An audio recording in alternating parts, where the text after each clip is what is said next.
Hello friends, இன்றைக்கு அமாவாசை. ஒரு சிரட்டை அடுப்பில் வச்சு நம்ம சாம்பிராணி, பால் சாம்பிராணி, நம்ம வீட்டில் இருக்கிற வெண்கடுகு, தசகம் எல்லாத்தையும் வீடு முழுக போடுங்க. ஏன்னா இன்னைக்கு நம்ம வீடு நல்லா தொடச்சி விட்ருப்போம்.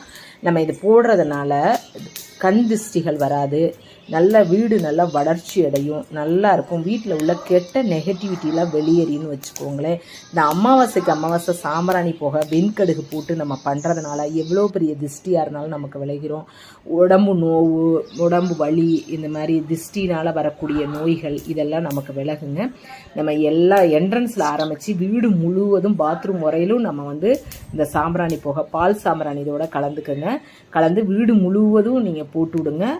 நல்ல வைப்ரேஷன் நமக்கு கிடைக்கும். இந்த அமாவாசையில் மாலை வேலையிலையும் நம்ம போட்டுக்கிறது ரொம்ப விசேஷமானது. சாம்பிராணி போடுறது, பால் சாம்பிராணி, அதோட வெண்கடுகு கலந்து வீடு முழுவதும். வாசலில் கோலம் போடாதீங்க, அமாவாசையில் போடக்கூடாது. முன்னோர் படையில் வச்சு